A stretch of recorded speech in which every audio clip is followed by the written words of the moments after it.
როდესაც X-ი 210 მეტრის ნიშნულს გადის, მის გარშემო ყველაფერი იწყებს დაბინდვას. მისი მხედველობა ვიწროვდება და პატარა წერტილად იქცევა. ის უგულებელყოფს დისკომფორტს და ყურადღებას ამახვილებს თავის სიჩქარესა და დაღმასვაზე. სხეულში ქავილი ეწყება, რასაც მოჰყვება მწვავე ტკივილი და კუნთებში კანგალი. მაღალი წნევის ნერვული სინდრომის სიმპტომები ნელ-ნელა სძლევს.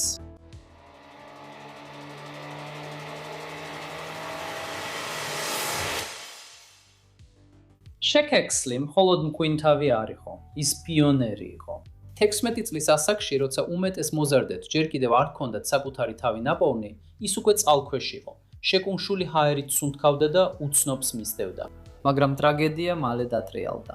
19 წლის ასაკში ის და მისი უმცროსი ძმა ედვარდი საკუთარ შესაძლებლობებს ცდიდნენ, ერთმანეთს ეჯიბრებოდნენ, ვინ უფრო ღრმად ჩაკვინთავდა თავისუფალი ყვინთვისას ფლორიდის ვაკულას წყაროებში.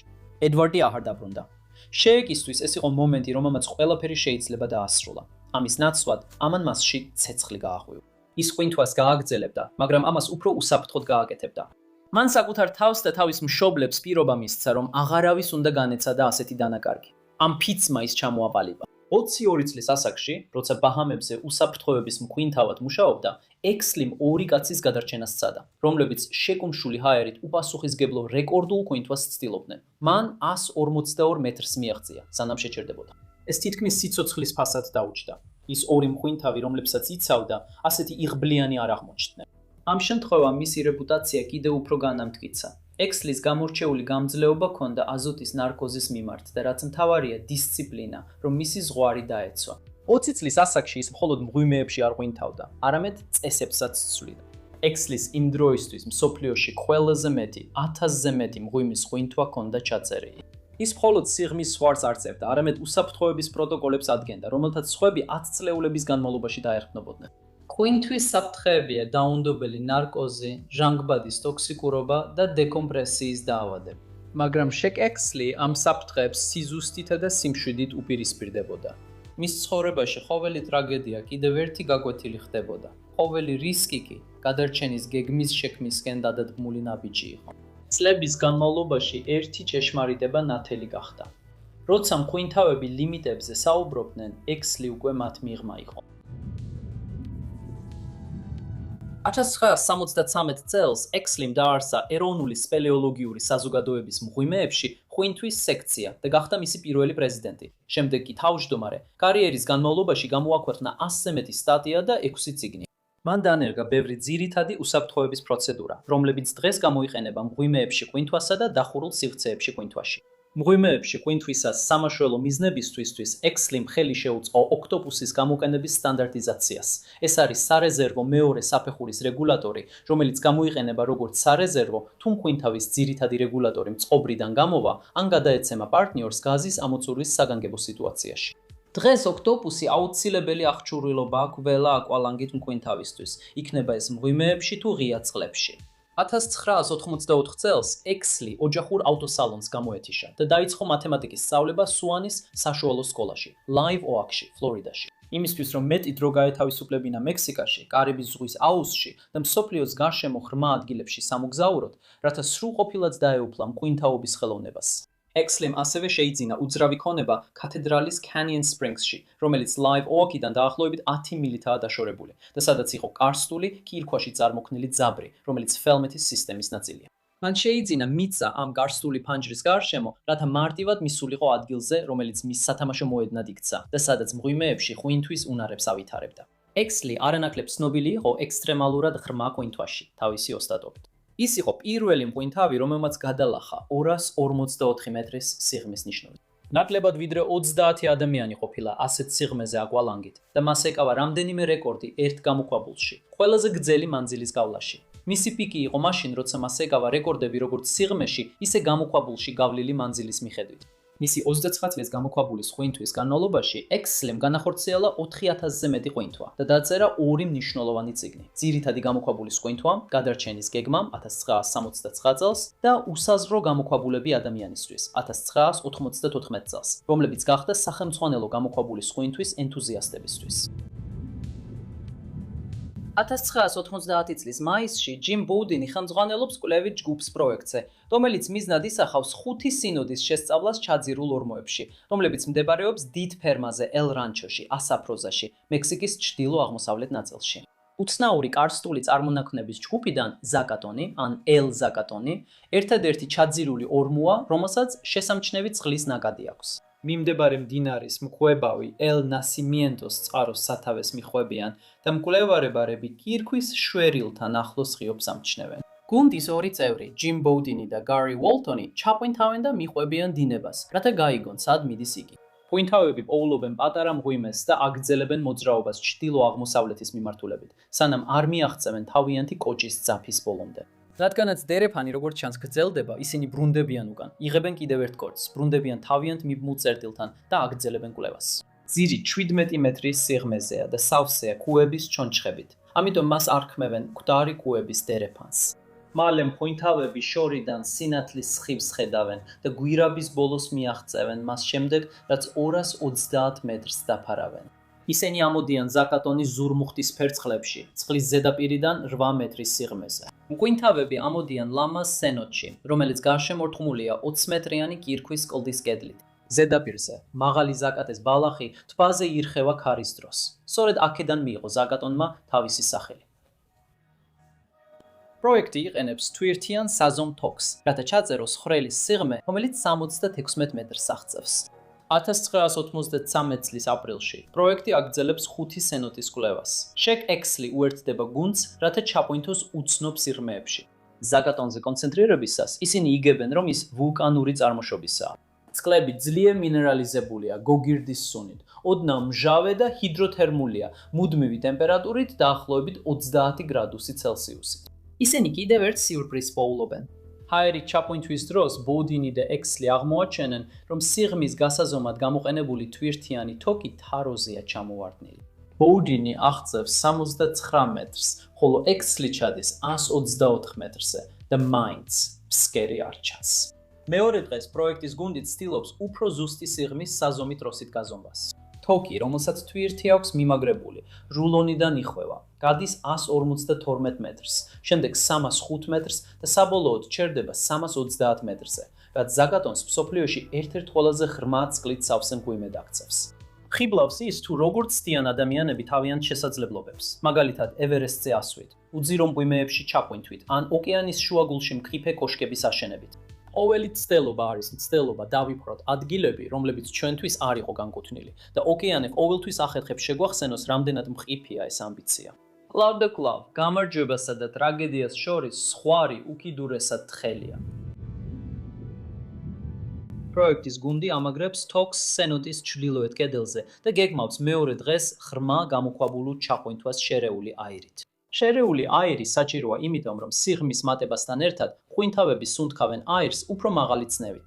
წნევის ქვეშ ჩვეულებრივი ჰაერის აზოტი იწვევს ნარკოს და ჟანგბადი უფრო და უფრო ტოქსიკური ხდება. ყველაზე პრაქტიკული გამოსავალი ღრმა წყალში ყვინთვისთვის არის სპეციალური აირის ნაზავის, მაგალითად ტრიმიქსის გამოყენება, რომელიც ამცირებს ჟანგბადისა და აზოტის შემცველობას და მათ ნაცვლად სხვა ინერტულ აირს, მაგალითად ჰელიუმს იღენებს. ეს ნაზავი მღვინთავს საშუალებას აძლევს უფრო ღრმად ჩაყვინთოს ნარკოზისა ან ჟანგბადის მოწამვლის გარეშე. ასევე ამცირებს დეკომპრესიის გაჩერებებზე გატარებულ დროს, როდესაც ისინი ზედაპირზე ამოდიან. მეორე დღეს ბაუდოინი ჩადის 154 მეტრზე, ხოლო ექსლი აღწევს 220 მეტრს. როდესაც მღვინთაობის კვირა მთავრდება, ექსლი და ბაუდოინი თანხმდებიან ერთად დაბრუნდნენ ზაკატონში და გამოიკვლიონ ამ თავდაყირა ევერესტის სიღრმეები. მათ იპოვეს იდეალური ადგილი ღია ციკლის ღვინთვისთვის, 300 მეტრზე მეტ სიღრმეზე. წყალი თბილია, დინება არ არის, ადგილობრივები მეგობრულები არიან და სისტემაზე ცდომა რთული არ არის. ბაუდოინი და ექსლი გადაწყვეტენ, რომ 1 წლის განმავლობაში ისინი შეეცდებიან ჩაყვინთონ ზაკატონის ფსკერამდე, 305 მეტრიან ნიშნულამდე, რასაც აქამდე აკვალანგით არავინ გაბედა. პროექტის წევრები მომდევნო 12 თვის განმავლობაში 6 ჯერ მიემგზავრებიან მექსიკაში. ბაუდოინი სულ უფრო ღრმად ჩადის, რათა მოემზადოს 305 მეტრიან ცდელობისთვის. ექსლი სამხრეთ აფრიკაში მიემგზავრება, რათა რეკორდული ჩაპოინთვის მცდელობა დანახორციელოს და მიაღწიოს უზარმაზარი წყალქვეშა მღვიმის ფსკერს ბოსმანის გათში, ანუ ბუშმენის ხვრელში. ამავე მღვიმეში დეივ შოუს მიერ მიღწეულ სიღრმეზე კიდევ ერთი ვიდეო მაქვს გაკეთებული, რომელსაც აქ დავამატებ. ექსლი სწრაფად ეშვება სიბნელეში, როცა 210 მეტრის ნიშნულს გადის. სწრაფად მზარდი ცნება მის გარშემო ყველაფერს აბუნდოვნებს. მისი მხედველობა ვიწროვდება, თითქოს პატარა ნახრეთიდან გახედვას ცდილობს. ის ინარჩუნებს კონცენტრაციას და უბულებელ ყოფს დისკომფორტს. ინარჩუნებს სიჩქარეს და მიმართულებას ქვემოთ. მისი სხეული იცნობს ქავილს, რასაც მოხვება მწვავე ტკივილი. შემდეგ მის კუნთებს ძლიერი, უკონტროლო კანკალი ეწყებათ. მაღალი ცნევის ნერვული სინდრომის სიმპტომები იწყებს მის დაძლევას. 150 მეტრზე ქვემოთ ჰელიუმის სუნთქვა მღვინთავს სწრაფად მზარდი ცნევით გამოწვეული ნევროლოგიური რეაქციის წინაშე აყენებს. ეფექტის სიმძიმე დამოკიდებულია მღვინთავის დაშვების სიჩქარეზე, სიღრმეზე და ჰელიუმის პროცენტულობაზე. თვალები იკუმშება, რის გამოც მღვინთავები ხედავენ მოციმციმე აურებს ადამიანებისა და საგნების გარშემო. მათ შეიძლება დაეწყოთ ძილიანობა ძლიერი სხეულის კანკალით, კრუნჩხვებით და ჰალუცინაციებით. ამ მაღალი ცნევის ნერვული სინდრომის სიმპტომების შეჩერების ერთადერთი გზა არის ამოსვლა. მაგრამ ექსლი კონცენტრირებულია ფსკერამდე მისვლაზე. ის გადაწყვეტს გააგრძელოს, მიუხედავად იმისა, რომ კიდევ დიდი მანძილი აქვს ჩასასვლელი ახალი რეკორდის დასამყარებლად. უზარმაზარი ცნება მის მშრალ კომბინეზონში არსებულ ჰაერს აჭერს, რის გამოც ის ამოტივტივებას კარგავს. მაღალი ცნევის ნერვული სინდრომის კანკალი იმდენად ძლიერია, რომ მას უჭირს ყველაზე მარტივი ამოცანების შესრულებაც კი, მაგალითად ინფლატორის გამოყენება. მისი ბალონებითა და ტვირთებით ის ქვასავით ეშვება მღვიმის ტალახიან ფსკერზე. ცნება ზედაპირთან შედარებით 27-ჯერ მეტია და მის ამწევ ჟილეტში არსებულ აერს დროს სჭირდება, რომ მას ნეიტრალური ამოტივტივება დაუბრუნოს. ექსლი მართვას ბოლო წამს იბრუნებს, სანამ ფსკერზე დაენარცხება. ის მაშინვე იწყებს ამოსვლას. მიუხედავად იმისა, რომ ექსლიმ სიღრმის ნიშნული არ ამოიტანა, მისი საყვინთი კომპიუტერები ადასტურებენ პირად რეკორდს 263 მეტრი. ის პირველი მღვინთავია, რომელმაც ამ სამხრეთ აფრიკულ ჭაში ფსკერს მიაღწია. მაღალი ამ უკიდურეს სიღრმეზე ექსლიმ მხოლოდ მაღალი ცნევის ნერვული სინდრომის სიმპტომები კი არ გადაიტანა, არამედ ძლიერ სიცივესაც გაუძლო. ექსლი თავის მშრალ ჰიდროკოსტიუმში ელექტროგათბობის სისტემას იღენებს, მაგრამ 7 საათიანი ყოფნა ცივ წყალში თავის კვალს ტოვებს. ჰელიუმის სუნთქვა, რომელიც ჰაერზე მსუბუქია და სითბოს 10-ჯერ უფრო სწრაფად ატარებს, მის სხეულს უფრო სწრაფად აცივებს. ექსლი წყლიდან ამოდის ნაცრისფერი სახით და ცივისგან კანკალით. 40-იანების შუა ხანებისთვის ექსლი ხვდებოდა, რომ დრო მის წინააღმდეგ მუშაობდა. სოფლიო რეკორდების დევნის წლები დასასრულს უახლოვდებოდა.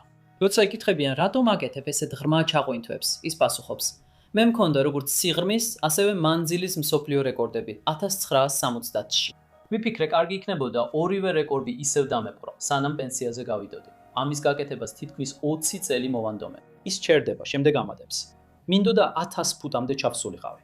კარგი, მრგვალი რიცხვია, მაგრამ ეგ შეიძლება ზედმეტი იყოს. ალბათ მალე მომიწევს, ჩემი ბალონები გვერდზე გადავდო, ყოველ შემთხვევაში ესეთ საქმეებში. ალბათ მთავარი მიზეზი, რატომაც ამას ვაკეთებ, ისაა, რომ უბრალოდ მინდა ვიცოდე რა არის იქ ქვემოთ. 4 აპრილი 1994 წელი პროექტში მონაწილეობენ ექსლი, მისი ყოფილი ცოლი მერი ელენ ეკოფი, რომელიც ასევე გამოცდილი მღვინთავია, ბოუდინი და მისი ცოლი კარენ ჰოლი, მღვინთავი ექიმი ენ თრისტოვიჩი და მარკუს გარი, რომლებიც იქრიბებიან რანჩო ასაფუსაზე 305 მეტრის მცდელობისთვის. ექსლი უნდა, რომ მონაწილეთა რაოდენობა მცირე და პირადი იყოს. ჯგუფი ემზადება დეკომპრესიის ბოთლების განსაზღვრულ სიღრმეებზე განთავსებით ზაკატონში და ელ-ნასიმიენტოში. ორი დამოუკიდებელი დამძიმებული თოკი ერთმანეთიდან 9 მეტრის დაშორებით ბოლომდე ჩადის და თითოეული მღვინთავისთვის დამოუკიდებელ დაშვების ხაზად გამოიყენება, რაც მცდელობას ფაქტობრივად სოლო ღვინთვად ხდის. ორივე მღვინთავი ამ მოწყობას ამჯობინებს, რათა თავიდან აიცილონ კონტაქტი და შესაძლო ჩარევა სწრაფი დაშვების დროს. ექსლი ემზადება ღვინთვისთვის, როდესაც 128 მეტრზე ჰაერით ღვინთავს. ექსლი ყოველთვის ატარებს ესეთ პრაქტიკას, ღრმა ჰაერის ღვინთვას, სანამ უკიდურესად ღრმა ღვინთვას დაიწყებს. 4 შაბათს 6 აპრილის დილას ორივე მღვინთავი ემზადება ღვინთვისთვის. ექსლი და ბოუდინი იწყებენ ელ-ნაჩამენტოს წყაროდან და ელ-პასაჟის გავლით ზაკატონის ღვინთვის ადგილამდე მიცურავენ. ზაკატონში მღვინთავებს ხდებიან Sports Illustrated-ის Destination Discovery-ის ჟურნალისტები და Tampico-s მეშვიდე არხის გადამღები ჯგუფი. მიწის მფლობელი და მისი ოჯახი ასევე ადგილობრივი მცხოვრებლებიც იქ არიან. ეს ექსლის მოსვენებას უკარგავს. ეს შეიძლება უმეტესობისთვის დიდი მნიშვნელობის მქონე არ იყოს, მაგრამ ექსლისთვის, რომელიც საშიშ მისიას აპირებს, ეს მის გონებრივ კონცენტრაციას უშლის ხელს. ექსლემ ადრე ისაუბრა 1970 წლის ინციდენტზე, როცა ის 142 მეტრზე ჩაყვინთა ორი მღვინთავის გადასარჩენით. მსხვერპლებმა სპონსორების, მედიისა და მაყურებლების ზეწოლის ქვეშ უსაფრთხოების პროტოკოლებზე უარი თქვეს. მას შემდეგ ექსლი დაბალ პროფილს ინარჩუნებს და მხოლოდ თავის ახლო მეგობრებს აერთიანებს. ის ცდილობს თავიდან მოიკრიბოს ყურადღება. ორივე მამაკაცი ლამაზ დღეს აღნიშნავს და ერთმანეთს წარმატებას უსურვებს. ისინი თავიანთ დაშვების ხაზებთან მიიცურავენ და იწყებენ ღრმა ნელ სუნთქვას. ამშვიდებენ გონებას და კონცენტრირდებიან წინა მომავალი ღვინთვისთვის. ცოტა ხნის შემდეგ, როცა ორივე მამაკაცი მზად არის, ერთმანეთს თავს უქნევენ. დილის 9 საათსა და 50 წუთზე ექსლი და ბოუდინი იწყებენ დაშვებას. მათ დასახულ 305 მეტრიან მიზნამდე მისასვლელად 10-დან 12 წუთამდე დასჭირდებათ. დეკომპრესიისა და აირის მარაგის თვალსაზრისით, რაც უფრო სწრაფად დაეშვებიან, მით უკეთესია, მაგრამ მაღალი წნევის ნერვული სინდრომის გამწვავების რისკიც იზრდება. ორივე მღვინთავს უკვე ქონია ეს სიმპტომები წინა ჩაყვინთვებზე და იციან შედეგები. ამიტომ ისინი გეგმავენ მოგვიანებით შეანელონ სვლა, რათა შეამცირონ ეფექტები. ბოუდოინი 3 მეტრის სიღრმეზე დაახლოებით 1 წუთი ჩერდება, სანამ ექსლის შეუერთდება თავისუფალ ვარდნაში. ორივე მღვინთავი წუთში 31 მეტრის სიჩქარით ეშვება 91 მეტრამდე სიღრმეზე შეკუმშული ჰაერის გამოყენებით. სადაც ექსლი ჩერდება და თავის ჰაერის ცილინდრს ხაზზე ამაგრებს, ბოუდოინი იყენებს პატარა სათადარიგო ბალონს, რომელიც ზურგზე აქვს მიმაგრებული, ასევე ზურგზე დამაგრებულ ორ ცილინდრთან ერთად. 91 მეტრზე ორივე მღვინთავი გადადის გვერდზე მიმაგრებულ სამგზავრო ნაზავზე, რომელშიც ჟანგბადის შემცველობა 10.5%-ია. ექსლის აქვს ორი გვერდზე მიმაგრებული სამგზავრო ნაზავის ცილინდრი, თითო-თითოეულ მკლავის ქვეშ. ჟანგბადის მაღალი შემცველობა წნევის ქვეშ ტოქსიკურია. ამიტომ მღვინთავებს სიღრმეში ჩასვლისას ჟანგბადის პროცენტული შემცველობის შემცირება უწევთ. ისინი იყენებენ ამ სამ განსხვავებულ ნაზავს. ჩვეულებრივ ჰაერს 21% ჟანგბადით ჩაყვინთვის პირველ ნაწილში, შემდეგ 10.5% სამგზავრო ნაზავს და ბოლოს ღრმა ფსკერის ნაზავს. ბაუდოინს მარცხენა მკლავის ქვეშ სამგზავრო ნაზავის ბალონი აქვს, ხოლო მარჯვენა მკლავის ქვეშ ფსკერის ნაზავის ბალონი. ღვინთავები ერთსა და იმავე სიჩქარით ჩადიან 183 მეტრ სიღრმეზე. იქ ისინი გადადიან ზურგზე დამაგრებულ ორეულ ბალონებზე, რომლებშიც ფსკერის ნაზავი აქვთ. ექსლი იყენებს ნაზავს, რომელშიც ჟანგბადის 6%-ია, ხოლო ბოუდოინს აქვს 6.4% ჟანგბადი. შესაძლოა ექსლი ითვალისწინებს უფრო დაბალი ჟანგბადის პროცენტით საკვანძო ნიშნულზე გასვლას. როგორც ექსლის, ისე ბოუდუინს აქვს ძირითადი ნაზავი, რომელიც ტოლია შეკუმშული ჰაერის სუნთქვისას 91 მეტრზე, როდესაც ისინი აღწევენ სამიზნე სიღრმეს 305 მეტრზე. როდესაც ისინი ეშვებიან 229-დან 254 მეტრამდე, ორივე მამაკაცი უნდა შეანელოს სიჩქარე, რათა თავიდან აიცილონ მაღალი წნევის ნერვული სინდრომის სიმპტომები. ბოუდუინისთვის ყველაფერი გეგმის მიხედვით მიდის, მაგრამ 254 მეტრზე გადასვლის შემდეგ მას მსუბუქი კუნთოვანი კანკალი ეწყება. ბოუდუინი ჯერ კიდევ ხედავს ექსლის განათებებს მანძილზე, მაგრამ ეს არის ბოლო შემთხვევა, როცა მას ხედავს. 11 წუთი გავიდა მას შემდეგ, რაც მღვინთავებმა ჩასვლა დაიწყეს. 274 მეტრზე ბოუდუინი ელოდება, რომ მის ძირითადი ნარევის ცილინდრებში 124 ბარი გაზი ექნება, მაგრამ შოკირებულია, როცა აღმოაჩენს, რომ თითქმის ნახევარია დარჩენილი. იმ სიღრმეზე თუ წნევა 35 ბარზე ნაკლებზე დაეცემა, მისი რეგულატორი ვეღარ მიაწვდის საჭირო გაზს. წვლის წნევა უფრო მაღალი იქნება, ვიდრე მისი ბალონის გაზის წნევა, როცა ის რეგულატორში გაივლის. ის ავსებს თავის ამცევ ჟილეტს, რომელიც მის ორ ბალონთან არის შეერთებული, რითაც კიდევ უფრო მეტ ქვედანარევის გაზს ხარჯავს, მაგრამ მაინც ახერხებს შეჩერებას 282 მეტრზე. რადგან მისი ორი ბალონი ახლა უკვე გაზით თითქმის ცარიელია, ის გადადის სათადარიგო ქვედანარევის ბალონზე, რომელიც მარჯვენა მკლავის ქვეშ აქვს და იწყებს ამოსვლას. იმ დროისთვის, როცა ის აღწევს თავის პირველ დეკომპრესიის გაჩერებას 127 მეტრზე, მას უკვე გამოყენებული აქვს სათადარიგო ქვედანარევი და მარცხენა მკლავის ქვეშ დარჩენილი სამგზავრო ნარევიც. ბაუდოინი გადადის დეკომპრესიის ეტაპის ბალონზე და ხსნის სარქველს, მაგრამ რეგულატორი უწყვეტად უშვებს გაზს. ბაუდოინი ვერ აგვარებს პრობლემას, ამიტომ თითოეულ ჩასუნთქვაზე ხსნის და ხურავს ბალონის სარქველს. შემდეგი ეტაპობრივი დეკომპრესიის ბალონი 107-სა და 91 მეტრს შორისაა და იქ მისასვლელად 8 წუთი დასჭირდება, რამდენიმე გაჩერებით.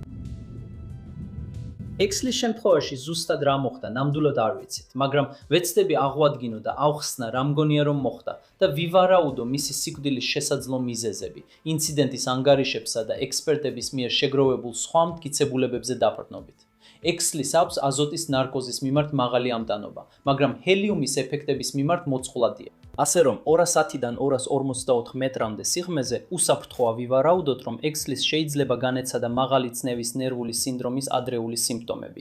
როგორც ბუშმენის ხვრელში, ექსლი კონცენტრირებულია და მიზანდასახულია, მაგრამ რაც უფრო ღრმად ჩადის, ტკივილი და კანკალი ძლიერდება. ექსლი და ბოუდინი მკაცრად იცავენ სუნთქვის რიტმს და თითოეული ჩასუნთქვა გათვლილი და აღრიცხულია.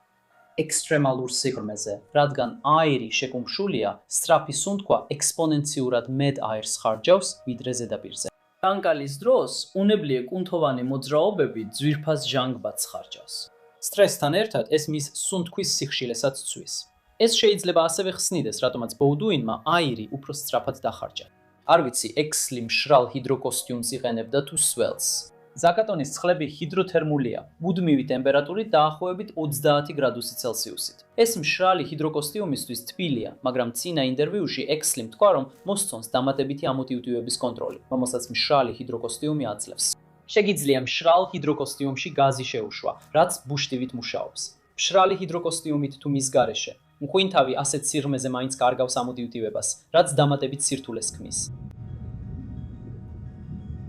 როდესაც ექსლი მიზნობრივ სიღრმეს უახლოვდება, მას უკვე მაღალი წნევის ნერვული სინდრომი აქვს.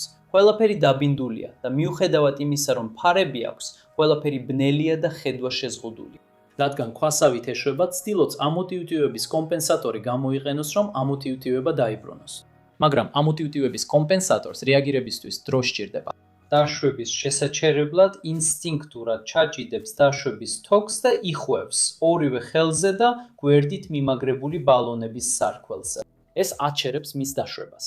მის მაჯაზე მიმაგრებულ საყოინთაო კომპიუტერზე წერია 276 მეტრი. დაშვების შეჩერების შემდეგ ექსლი ცდილობს ამოსვლას, მაგრამ ჯერ უნდა გახსნას თოქი, რომელიც ხელზე და ბალონის სარქველზე აქვს შემოხვეული.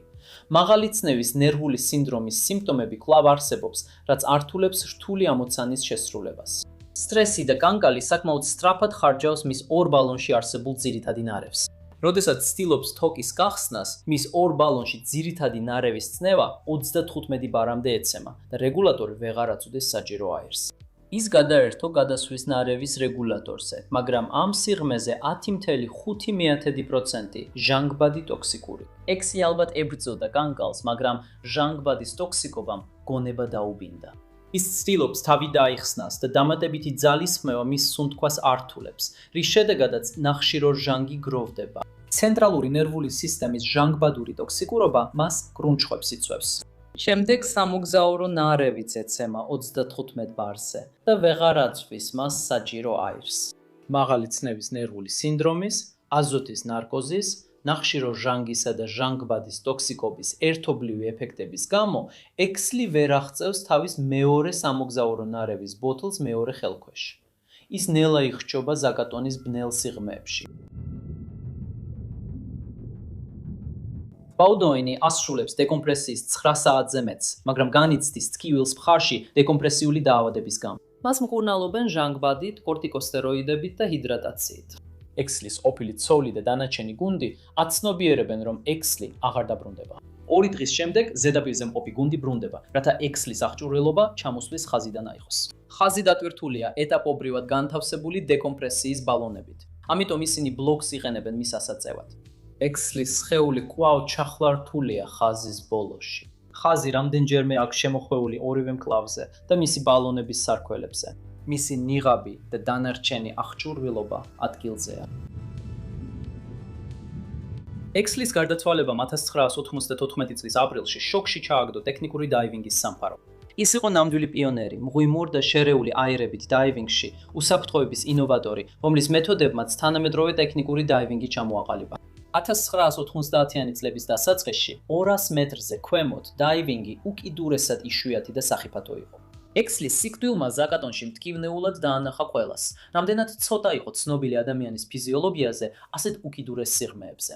ყველა ნიშანი მიუთითებდა, რომ მაღალი წნევის ნერვული სინდრომი, ნარკოზი და აირის სწრაფი მოხმარება შესაძლოა ექსლის სიკვდილის მიზეზები ყოფილიყო, მაგრამ არც ერთი კონკრეტული მიზეზი საბოლოოდ არ დადგინდა. ექსლის სიტყვებით, არსებობენ ადგილები, სადაც კაცობრიობის გარიჟრაჟიდან არავინ ყოფილა. შეგიძლია ნახო მთვარის ბნელი მხარე, თუნდაც მარსი, მაგრამ არა მღვიმის სიღრმე, თუ თავად არ შეხვიდე იქ. განსაკუთრებული გრძნობაა, როცა იცი, რომ იქამდე არავინ ყოფილა. შემდეგ სერიაში ჩვენ ჩაუღრმავდებით პერლ ჰარბორში ჩაძირული გემების ამოყვანის ბრძოლას, სადაც ინჟინერია, მეხსიერება და ისტორიის სიმძიმე ტალღების ქვეშ ეჯახება ერთმანეთს. მოგხვევით, როცა ვიგებთ, როგორ ამოიტანეს წარსული სიღრმიდან.